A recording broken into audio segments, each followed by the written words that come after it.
Bonsoir. Nous ne sommes pas des mineurs. Oui, l'Afrique est majeure. Le personnage qui nous invite à inscrire ce slogan au fronton de nos maisons, de nos palais, de nos édifices, l'auteur de la longue lettre ouverte à l'Afrique cinquantenaire, est notre invité cette semaine. Edem Kojo, bonsoir. Bonsoir. C'est un plaisir de vous avoir avec nous, parfois une inquiétude aussi, parce que vous êtes immense. Ancien secrétaire général de l'Organisation de l'Unité africaine, OUA, ancien Premier ministre, écrivain, poète. C'est pour vous parler de votre lettre ouverte à l'Afrique cinquantenaire cette semaine. Alors, je voudrais qu'on commence par l'amour.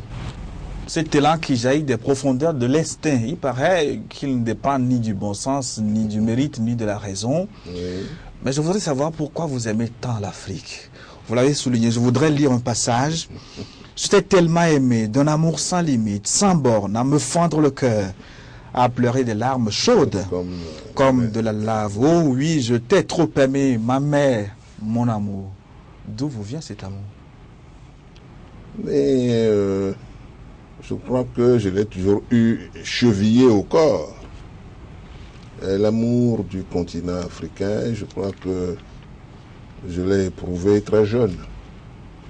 En jetant un regard sur l'évolution du monde, la place de notre continent dans le monde et la place de l'homme africain dans le monde. Et je me suis dit que vraiment nous avons un continent formidable. Nous avons une mer formidable et nous devrions l'aider à être davantage que ce qu'elle est aujourd'hui dans le monde. Berceau de l'humanité, ayant participé activement, et on le démontre de plus en plus, à la manifestation de la science. Même si cela ne plaît pas à Hegel, philosophe allemand. Bien sûr. Mais Hegel, il date un peu maintenant, vous savez. De plus en plus, les hommes de ce siècle sont conscients de l'apport de l'Afrique à l'humanité. Non pas seulement en tant que berceau, mais en tant que foyer où doit jaillir une certaine forme de culture, une science. Et donc, j'aime un peu l'Afrique, j'aime beaucoup l'Afrique parce qu'au fond, je me suis dit qu'elle ne mérite pas le sort qui lui est fait. Et j'ai toujours conçu ma vie comme étant une vie qui devait être une vie de combat pour l'émergence de notre continent. Et cet amour est un peu une condition sine qua non au développement de l'Afrique. Vous l'écrivez à la page 26 de votre ouvrage. C'est exact. 50 ans après les indépendances, la stratégie du développement doit être totalement renouvelée. Avoir un amour fou pour le continent, un amour quasi mystique est un préalable. Ceux qui ont réalisé des prouesses pour leur patrie, non sans parfois de tragiques erreurs, avaient une très haute idée de leur pays. Oui, c'est tout à fait exact. Si vous n'aimez pas votre continent, si vous n'aimez pas votre pays, ne vous aventurez pas à aller tenter de le diriger. Je crois que ceux qui ont, à travers l'histoire, ont réalisé de grandes choses pour leur patrie, pour leur pays, sont des gens qui sont tous des amoureux de leur pays, des gens qui ont un amour quasi mystique pour leur pays. Et je crois que c'est une leçon que nous devons, en Afrique, tirer et essayer de placer l'Afrique très haut, non pas seulement dans nos imaginations, mais aussi dans nos actions. Pourquoi d'ailleurs les Africains n'aiment pas l'Afrique? Mais je me pose la question. Je crois qu'il faudrait de temps en temps leur poser la question. Je me demande pourquoi, diable, lorsqu'on a un continent comme le nôtre, qui n'est pas le moindre des continents, 30 millions de kilomètres carrés, 1 milliard d'habitants aujourd'hui, et truffé de toutes les richesses que vous connaissez, qu'on égrène. Quelque part, je dis que d'ailleurs, ça suffit comme ça dégrainer tout ce que nous possédons comme richesse sur le continent africain, on se demande bien pourquoi on ne peut pas aimer ce continent-là. Vous le dites même dans votre ouvrage, plus de 500 millions d'hectares sont cultivables. Et que dire de la litanie confondante, presque agaçante, des réserves que tu détiens dans tes entrailles, comme autant de records, chrome, platine, or, etc., manganèse, etc. uranium, cuivre, diamant, bauxite, nickel, plomb, cobalt, titane, pétrole, et on en découvre tous les jours. On en a assez dégrené ce chapelet. Ras-le-bol. Et ça vous énerve à la fin. Oui, ça vous déstabilise. Et ça vous déstabilise, vous rend malade. Et on enrage. Dans votre peau, j'ai envie de soulever cette table avec un pied. C'est vrai que ce livre est écrit non pas seulement avec des mots, mais avec des éclairs. Comme dirait Nietzsche, ainsi parlait Zarathustra. C'est effectivement écrit avec tant de force tellurique que, parfois on se demande si les mots, vous avez parlé de poète. Je crois que les mots dans ce livre jouent un rôle essentiel et contribuent réellement à faire passer le message. Oui, votre amour pour l'Afrique est vraiment mystique parce que si l'on jette un regard aux mots qui accablent notre continent aujourd'hui, il faut être courageux pour l'aimer l'Afrique. Vous dites par exemple, dis-moi, comment se fait-il que tu te portes si mal? 50 ans après ton émergence, tu es toujours rachitique, tu n'as pas pris de muscles, ton ventre est toujours creux et mou. Tu ne manges pas à ta faim. Oui. Tu te remplis trop souvent de gousses et de manioc. Oui. Comment cela se fait-il que tu traînes au bord du chemin, arpentant des pistes tortueuses, quand les autres vont droit, tout droit et vite, le long des avenues, larges comme la mer. Oui. C'est une interpellation à la mer Afrique. Vous constatez que c'est une mer qui ne se porte pas très bien, qui pourrait mieux se porter. Et qui est un peu semblable à ce mendiant qui vous tend sa petite calebasse alors qu'il est assis sur un tas d'or. C'est un peu le drame de notre continent. Et c'est pour l'interpeller très fortement que des passages comme ça sont visibles et lisibles dans le livre. On peut en rajouter, hein, par exemple les 50 ans que nous avons passés après les indépendances. On en a vu de belles, hein, le dépotisme obscur florissant, des empereurs loufoques frémissants, des roitelets étourdissants, des tyrannos de villages hennissants, et que sais-je encore. Tous plus pressés les uns que les autres de tabasser, d'emprisonner, de fesser, d'enfermer, de torturer, d'avilir. Disons que c'est un survol de l'évolution du continent africain depuis 50 ans. Et ces choses-là se sont effectivement passées. Si ça ne concerne pas un pays en particulier, mais ce sont des choses qui sont passées sur le continent. Et donc il faut sortir de cette situation et aborder les rivages et les rives de la démocratie, comme on s'y essaye depuis quelque temps. Mais ce serait fermer les yeux sur l'évidence que de nier que sur le continent en 50 ans, on n'a pas eu des situations de ce genre. Oui, mais justement, la réponse maintenant, je l'espère, sans détour de la question fondamentale que vous posez dans cette ouvrage. Elle sera sans détour. Pourquoi devrions-nous nous contenter de piloter l'arrière-plan des nations de la Terre? Pourquoi devrions-nous le condamner à occuper toujours la même place sur l'échiquier international? La dernière. La dernière. Oui. Pourquoi devrions-nous mépriser nos propres richesses en les laissant piller par ceux qui nous dominent? Oui, ça c'est ma problématique à moi, cela. C'est ce que je reproche à mon continent.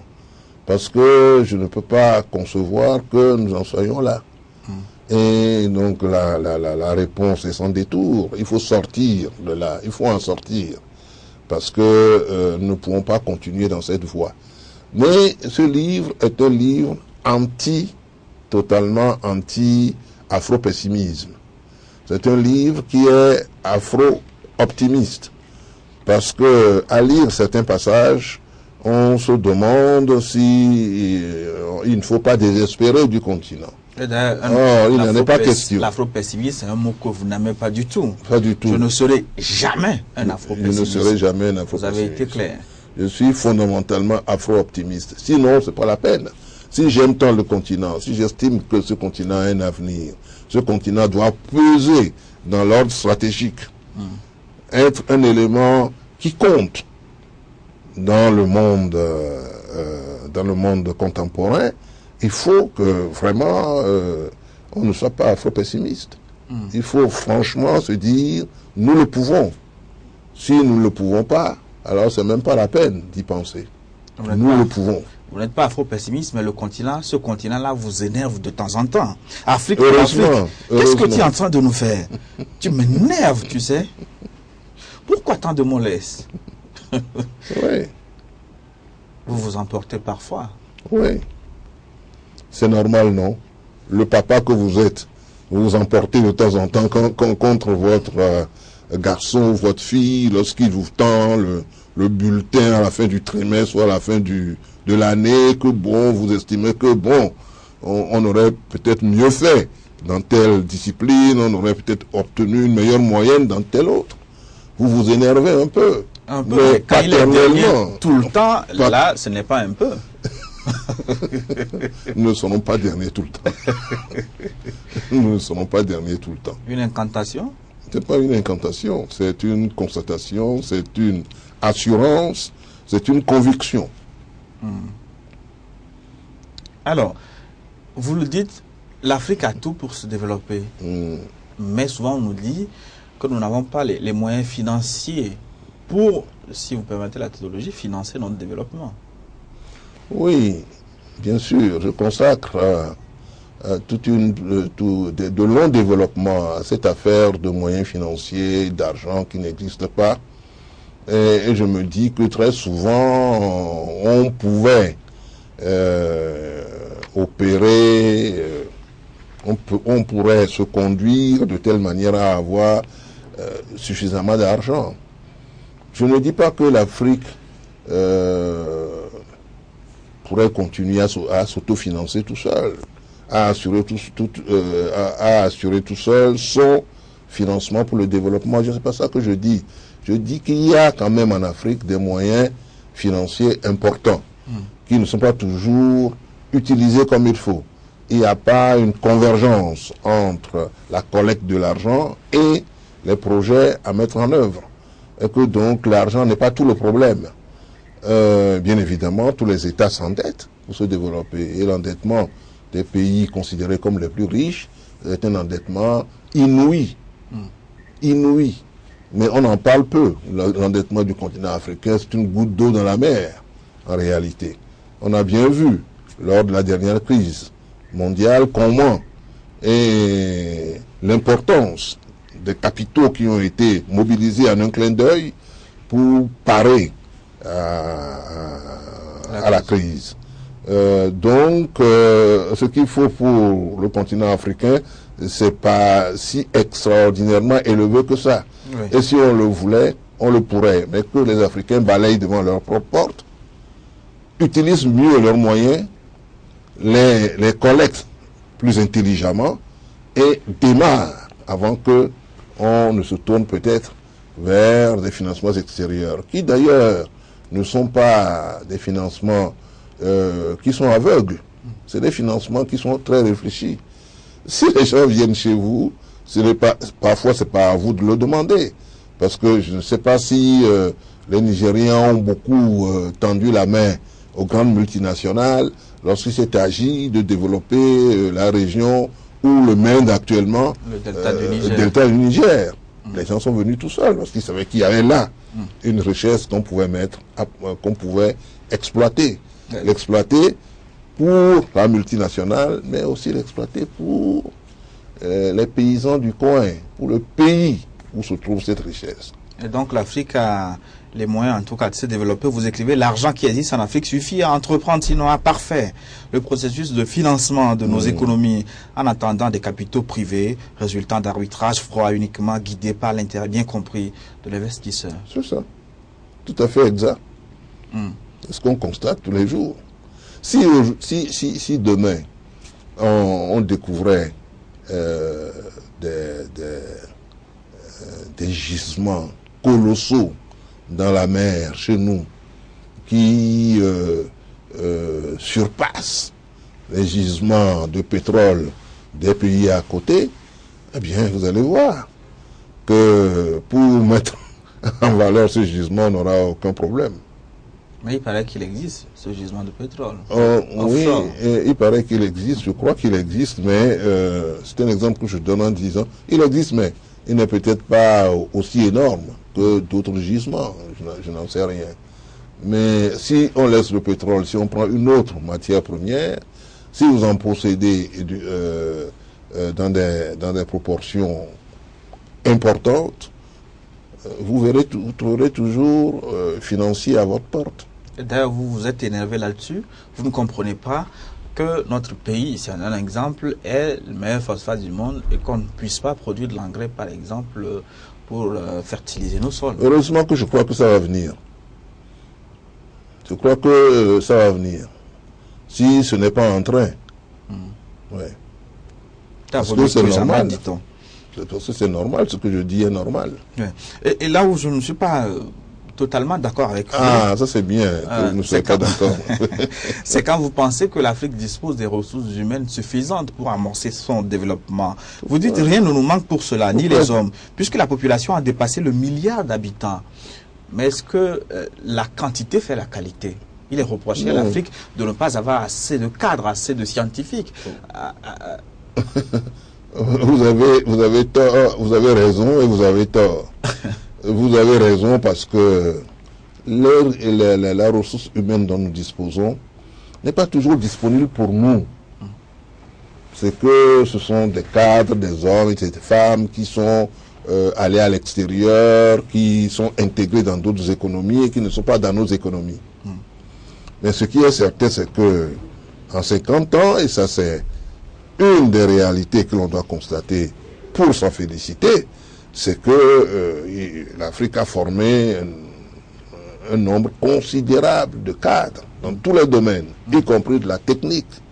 Et pas seulement des ingénieurs ni des docteurs en sciences, mais également des encadreurs, des gens de qualité qui sont absorbés, parce que c'est la mondialisation, qui sont absorbés par d'autres économies. Et j'enrage, parce qu'on aurait besoin de ces personnes pour vraiment booster le mouvement vers l'avant. Donc, en matière de ressources humaines, c'est ce qu'on a toujours dit. On a toujours dit que l'Afrique n'a pas les ressources humaines qu'il faut. Ce n'est pas vrai. L'Afrique a de plus en plus les ressources humaines. Et elles sont visibles. Il y a des pays, vous allez voir que ce sont les Africains qui sont là, qui font tourner les usines, qui ont conçu des projets, qui sont les patrons chez eux. Il y en a sur le continent africain. Il faut que ça se généralise. Oui, justement, est-ce que ce pourcentage n'est pas maigre par rapport... Peut-être. Peut-être. Oui. Peut-être. Mais ça ne devait pas nous décourager pour vous dire que nous avons les hommes qu'il faut pour entreprendre notre développement. Et dans la gestion des flux financiers de l'Afrique, vous avez eu la dent dure, très dure contre les banquiers. Non, je ne veux pas vous laisser lire ce passage. J'ai eu la dent dure pour le système. Et j'estime qu'eux aussi devraient être un peu secoués. Et c'est pour ça que je les secoue aussi. Très fraternellement. Très fraternellement, je les secoue pour qu'ils puissent être un peu plus participatif au système de développement de nos pays. Oui, parce que votre constat est quand même juste. Quand les banques fonctionnent sur la base de taux débuteurs à la clientèle aussi entre 14% et 18%, alors que de l'autre côté, dans l'Occident, on en octroie à 6 à 7%, il faut se poser des questions. Oui, c'est pour ça que je l'écris. C'est vrai que notre système bancaire a été échaudé dans le passé, je suis bien placé pour le savoir. J'ai été quand même ministre des Finances. Les gens l'oublient maintenant totalement. J'ai été ministre des Finances et de l'économie de ce pays. Donc, je sais que les banques ont été dans le passé totalement choquées par le fait qu'il y a eu des crédits qui n'ont jamais été remboursés. Les banques avaient été mises en position difficile, elles ont réussi à mettre de l'ordre dans leur maison et elles sont maintenant devenues un peu, je dirais, un peu frileuses. Et c'est pour secouer cette frilosité, réchauffer un peu l'atmosphère que que j'écris ce passage sur la monnaie, sur les finances et sur les banques. Oui, 50 ans d'indépendance, vous n'avez pas vu beaucoup d'industries en Afrique, l'agriculture est presque à l'étape primaire, cela vous énerve. Commençons par l'industrialisation. Il n'y a pas de développement sans industrialisation. Écrivez-vous, une industrialisation intelligemment conduite, cadrée et encadrée. Comment peut-on admettre qu'en 10 ans, notre production industrielle n'ait augmenté que d'1,5%? Pourquoi le continent africain serait-il le seul à ne pas fabriquer l'essentiel de ces machines-outils et de ces tracteurs? Par exemple, il y a des pays où on fabrique des tracteurs sur le continent africain. Mais si vous voulez avoir une vue d'ensemble du continent, il faut dire clairement que nous avons encore beaucoup de retard dans ce domaine. Et que, bon, la Daba, la Roue a encore des jours heureux devant elle. et on se pose la question, pourquoi il faudrait mécaniser davantage. Surtout, ce qui m'énerve pour l'agriculture, c'est qu'aujourd'hui, on connaît tout. On connaît toutes les méthodes culturelles. On sait très bien, on peut même cultiver sur des sols arides. On connaît toutes les procédures. On sait ce qu'il faut faire. Mais ça ne bouge pas trop et je voudrais que ça bouge davantage. Dans le domaine industriel, vous avez donné un exemple agaçant. C'est notre cimenterie. Avec un financement extérieur, nous avons tenté de nous industrialiser. Ça n'a pas marché. Les Indiens sont venus par magie. Nous avons du ciment vendu même à l'extérieur du Togo. Alors, qu'est-ce qui a manqué aux Togolais? Oui, ça c'est une expérience que je considère comme douloureuse, puisque j'étais partie prenante dans cette affaire. J'étais ministre de l'économie et des finances. Et 3 pays de la sous-région, le Togo qui avait les minerais, qui a le minerai, le Ghana et la Côte d'Ivoire. Et on avait donc conçu un projet, un plan d'ensemble pour l'utilisation de ce calcaire et la fabrication du ciment. La Banque mondiale s'était saisie du projet et elle est devenue leader de ce projet. Elle a même fait remplacer l'entreprise qui avait l'homme d'affaires qui avait apporté le projet, elle a remplacé par une autre basée à Abidjan. Et donc on a négocié des années durant, puis on a abouti à la mise en place de Cimao. Lorsque moi j'ai quitté ce pays pour aller à l'OUA. Je rentre de l'OUA pour entendre dire que bon, ben ça ne marche pas, les machines sont là, en brousse, les villas qu'on avait construites, les bâtiments qu'on avait construits pour le personnel est abandonné là dans la brousse, du côté de Tablibo. Mais je me suis mis à chercher les causes pour... Est-ce que vous les avez retrouvées, ces causes? Alors, la Banque mondiale a abandonné le projet. Alors, une institution de cette nature qui abandonne un projet, ça m'avait paru un peu agaçant. Et tout compte fait, on a constaté que les infrastructures étaient toujours là-bas, dans la brousse, jusqu'au jour où, Premier ministre, un de mes ministres m'amène des Indiens qui étaient censés venir relever le projet Cimao. J'étais plutôt dubitatif. Mais finalement, en étudiant bien l'affaire, je me suis laissé convaincre aussi que probablement ils avaient peut-être quelques chances. Et on les a laissés faire. Les résultats, ce que vous connaissez aujourd'hui, c'est que ça pouvait marcher. Ça pouvait marcher depuis. Pourquoi ça n'a pas marché depuis? Oui, mais depuis tout ce temps. Cette lancinante question qu'est-ce qui fait la différence entre l'Africain et les autres? C'est parce que nous sommes maudits? Mais non, dans cette affaire, c'est pas une affaire d'Africains. C'est une affaire qui n'a pas été managée réellement par les Africains.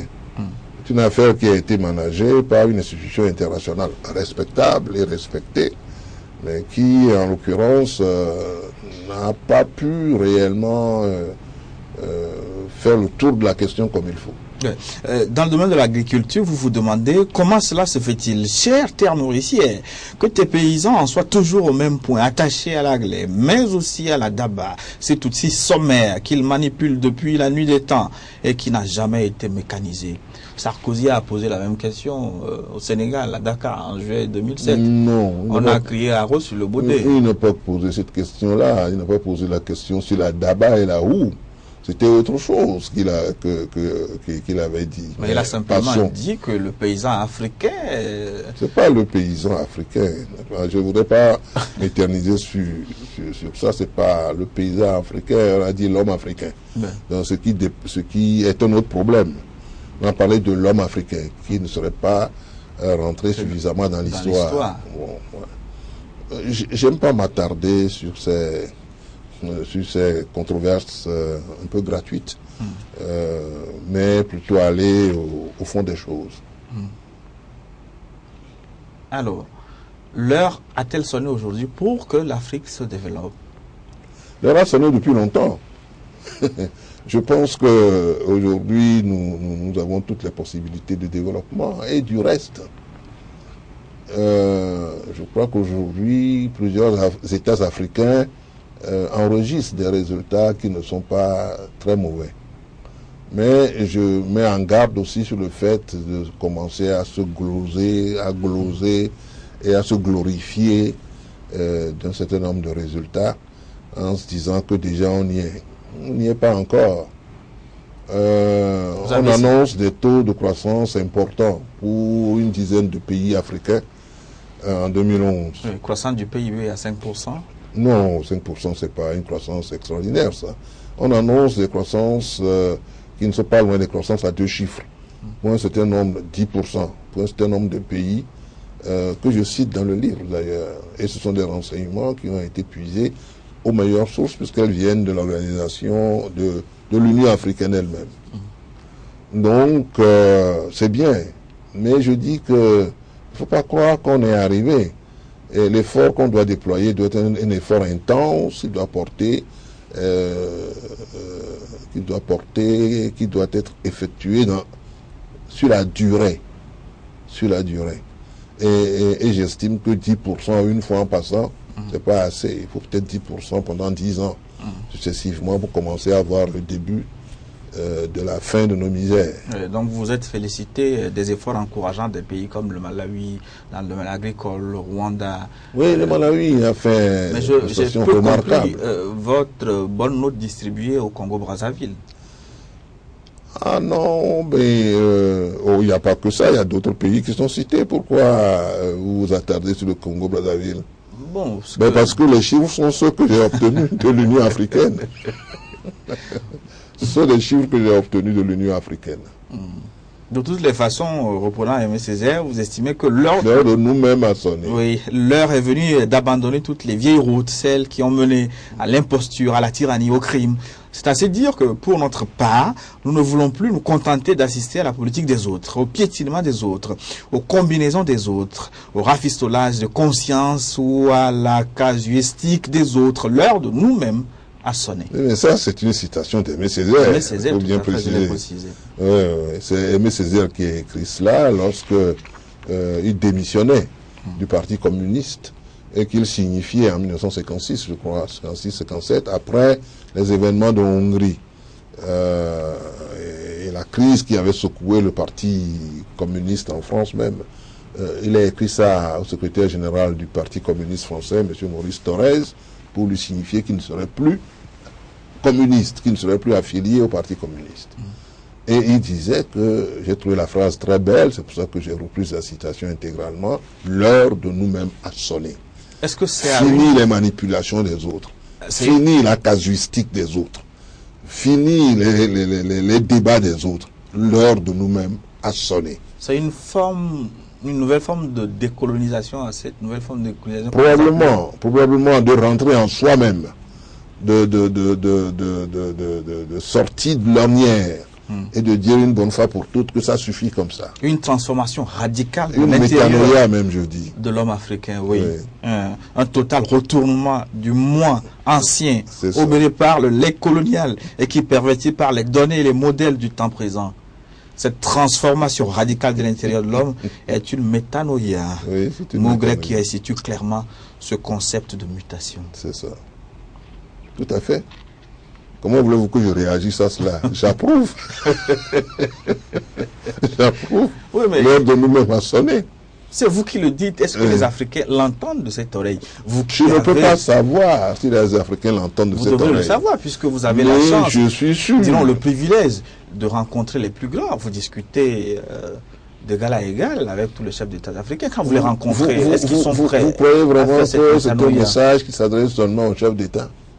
Non, c'est un message qui s'adresse à tous les Africains, à vous qui êtes assis en face de moi, à ceux que nous avons rencontrés dans les couloirs en venant ici, à ceux que vous rencontrerez quand vous rentrerez chez vous à midi, et à tous les Africains. C'est un message qui doit être passé, et je suis sûr que ce message va les toucher quelque part. Je ne dis pas que du jour au lendemain, le message va être opérationnel et que tout de suite, tout va changer du jour au lendemain, mais il faut se dire que l'heure de nous-mêmes a sonné.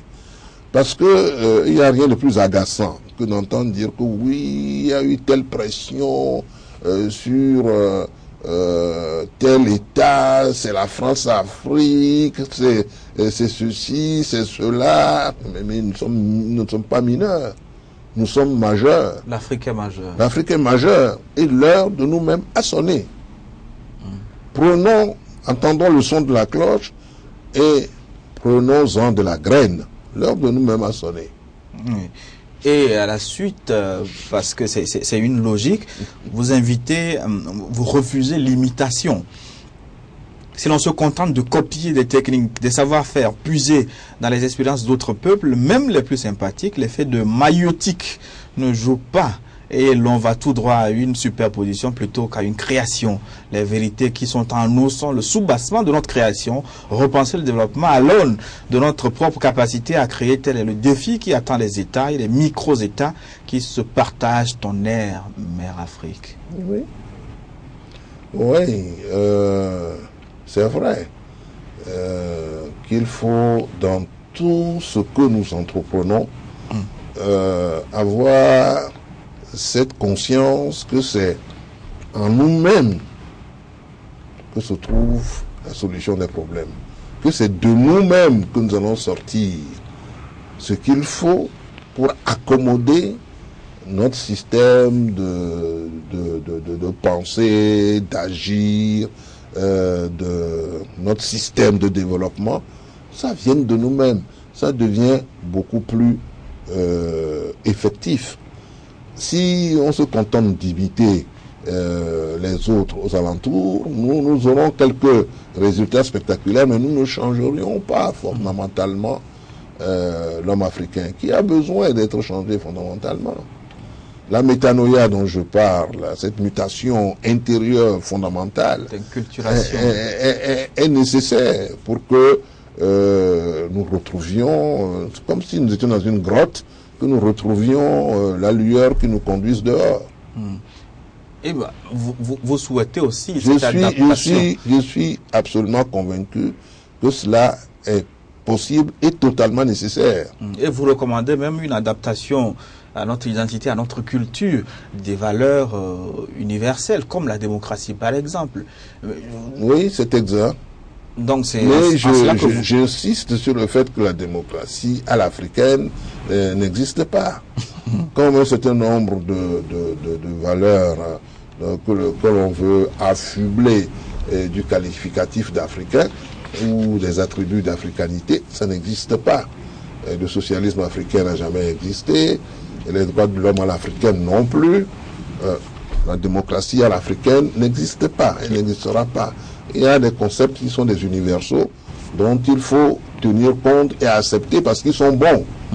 Donc à partir de ce moment-là, s'ils sont bons, il faut essayer de les vivre de l'intérieur et non pas de les plaquer sur soi. Oui. Un certain nombre de choses ne marchent pas dans l'accommodement que nous faisons de la démocratie, probablement parce que l'effort dont je parle n'a pas été suffisamment fait. La démocratie arrangée à l'africaine faisait toujours régner les mêmes élections contestées après élections contestées.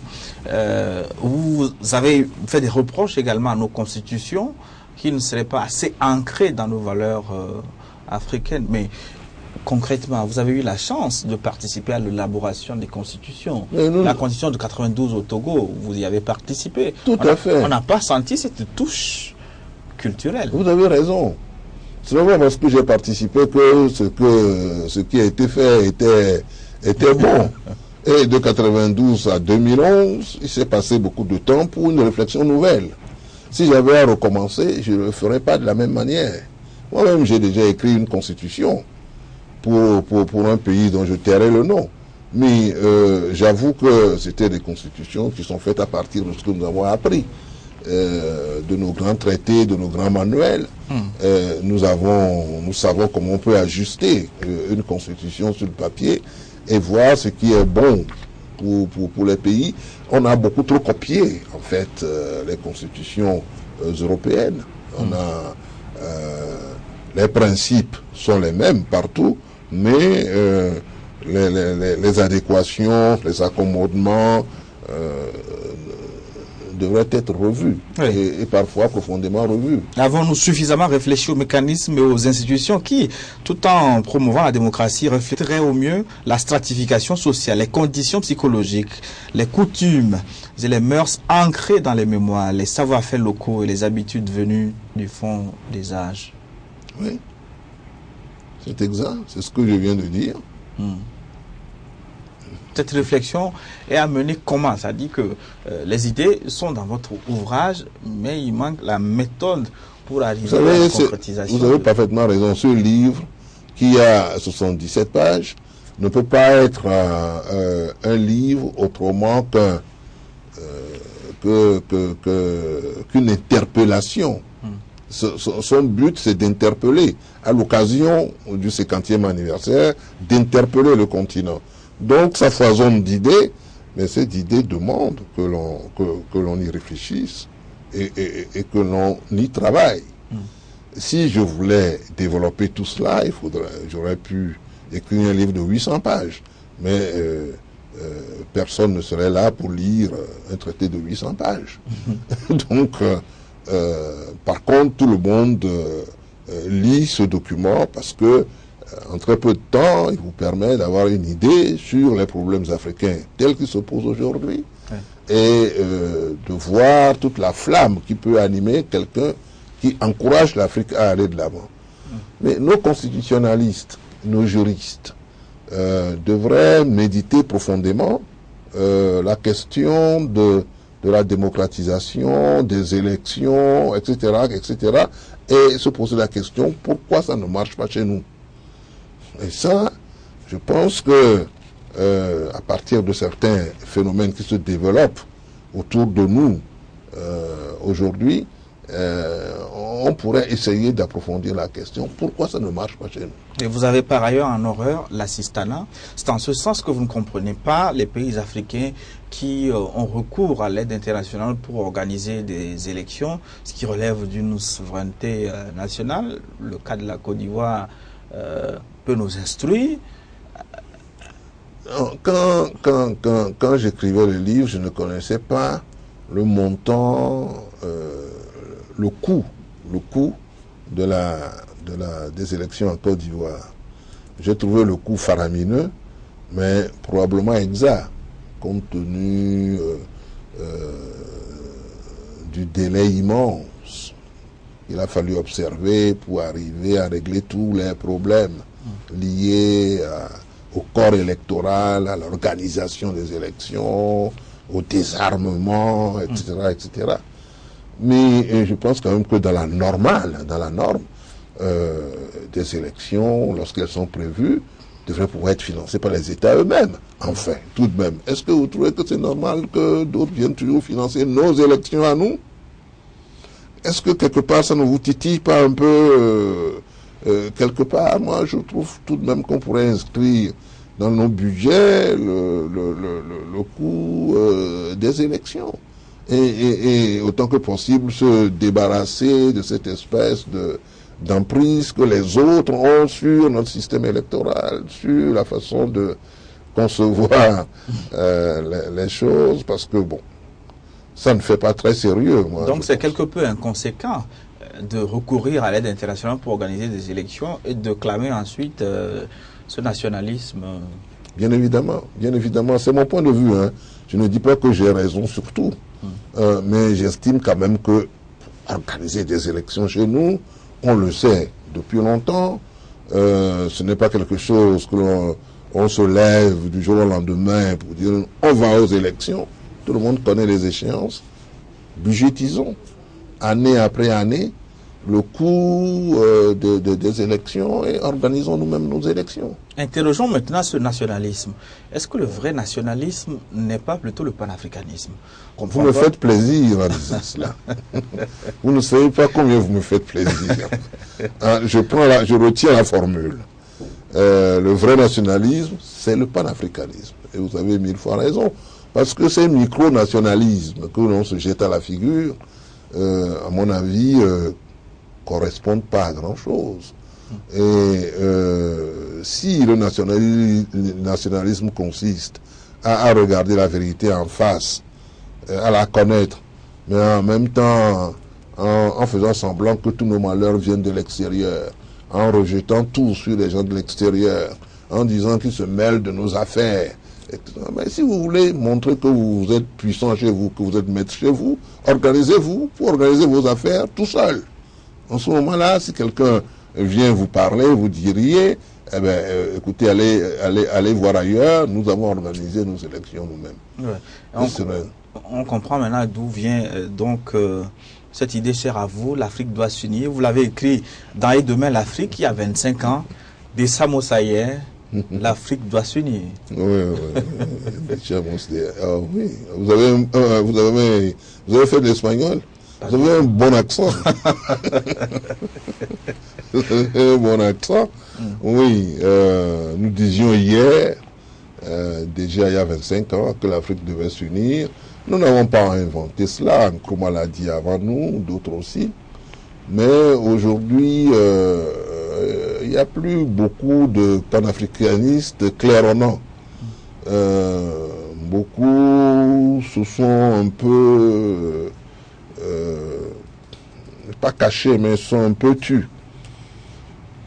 J'observe que certains pays sont toujours terriblement panafricanistes.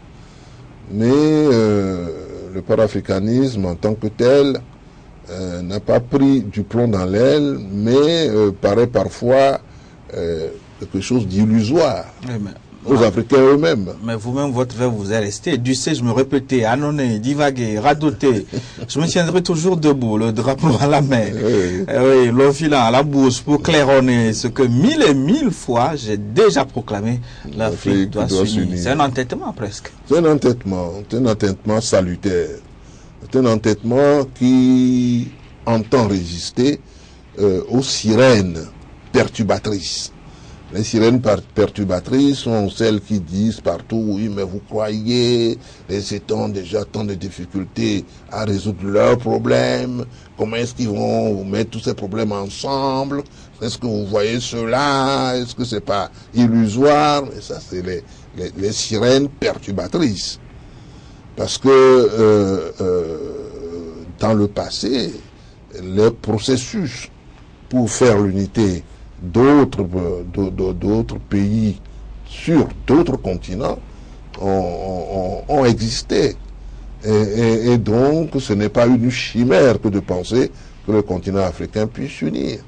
Ce ne sera pas facile, mais prenons-en la graine, commençons par le commencement, Et probablement que nous verrions ce que nous obtenons comme progrès. Mais est-ce que nous n'avons pas commencé? Parce que l'Union africaine est considérée comme un instrument qui doit nous amener vers l'Union africaine. J'ai été surpris de vous lire. J'ai eu à le dire et je le répète, le sentiment prévaut que les organisations comme l'OUA et aujourd'hui l'UIA sont les pires obstacles sur la voie d'une véritable unité africaine. Oui, ça c'est du kojo. C'est-à-dire que parfois il y a quelques outrances. que j'assume. Il y a quelques outrances, mais c'est des outrances salutaires également là. Ma thèse est que l'OUA surtout, que j'ai dirigé, que j'ai connu de l'intérieur, n'était pas fondamentalement, finalement destiné à assurer véritablement l'unité du continent, mais plutôt à gérer le continent sur le plan tel qu'il existe. Sur le plan diplomatique, sur le plan peut-être de la coopération économique, etc., etc. J'ai voulu faire de l'Organisation de l'Unité africaine un ferment de développement économique sans succès. C'est le fameux plan d'action de Lagos. Mais je dois dire que si on n'abandonne pas ce principe de l'intangibilité des frontières, si on se recroqueville derrière en se disant bon, il y a suffisamment de conflits comme ça en Afrique, il ne faut pas aller allumer faut pas aller créer d'autres problèmes, et que l'on continue de s'arc-bouter à ce qui nous a été légué par le Congrès de Berlin et que nous avons assumé en 1964 à la conférence du Caire en nous prononçant pour l'intangibilité des frontières. Bon, ben l'Afrique va aller son petit bout de chemin. On va se frotter les mains parce qu'il y a 2 ou 3 pays qui coopèrent bien. Mais au-delà de tout cela se pose la question de la puissance. Mais regardez la Chine. Mais c'est un vaste ensemble aussi. Regardez l'Inde, c'est des vastes ensembles.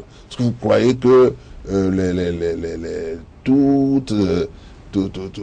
toutes les ethnies de l'Inde s'entendent merveilleusement, toutes les populations de la Chine ont perdu leur spécificité et s'entendent merveilleusement? Il y a des problèmes un peu partout. Ouais. Mais nous, on se dit, ne créons pas de problème, et puis on est là en oubliant les vérités en face. Alors, et là-dessus, vous invitez à ne pas s'appuyer trop sur l'exemple de l'Europe, parce que vous dites, comme les sociologues le diront, ce n'est pas un paradigme, mais un exemple parfait, la construction de l'Europe. Ce n'est pas un exemple parfait, mais les Européens ont fait beaucoup. Et eux-mêmes sont en train de buter sur les obstacles que j'ai toujours prévus, qui viendraient dans le processus d'unification de nos continents. Les Européens, ils ont fait beaucoup de choses, ils ont fait le charbon et l'acier, ils ont fait le traité de Rome, ils ont fait une politique agricole commune, un certain nombre de projets communs, ils ont fini par faire une monnaie commune, au moins pour certains d'entre eux, ce qu'on appelle l'Eurogroupe. Ils ont fini par faire ça. C'est très bien. Et on doit les féliciter. Mais seulement, si vous suivez cet exemple, vous arrivez là où ils sont. Ils sont arrivés eux maintenant. Une période, à un stade où ils ne peuvent plus aller de l'avant, puisque c'est eux-mêmes qui le disent. Il y a dans le livre une citation d'un groupe composé des gens comme Jacques Delors, Guy Verhofstadt, Romano Prodi, qui dit clairement que l'Europe a besoin maintenant d'abandon de souveraineté pour pouvoir aller de l'avant. La construction de l'unité européenne aura de plus en plus besoin d'abandon de souveraineté. Or, si on ne veut pas entendre parler d'abandon de souveraineté, ça veut dire que l'Europe sera bloquée là où elle est. Alors pourquoi nous les Africains, nous allons suivre cet exemple jusqu'au bout, pour découvrir la même réalité dans 50 ans? Je ne serai pas là pour voir cette réalité, mais enfin, c'est ce qui arrivera. Alors, cet appel à l'élite africaine, nous crevons de faim, et parce que nous crevons de faim, nous devons anticiper, lever les yeux vers l'avenir. Le rôle des élites à cet égard est prépondérant. Il leur appartient d'aller au-dedans d'elles-mêmes, de définir avec clairvoyance et lucidité la mission qui est chère à leur continent. Cette élite, elle est absente. Avant de répondre à la question des élites, je voudrais continuer un peu sur la question de l'unité et dire que moi, un de mes objectifs, c'est de faire en sorte que l'Afrique soit un poids qui pèse dans le monde. Parce que on fait très peu d'analyse des données géopolitiques et des données géostratégiques dans le monde.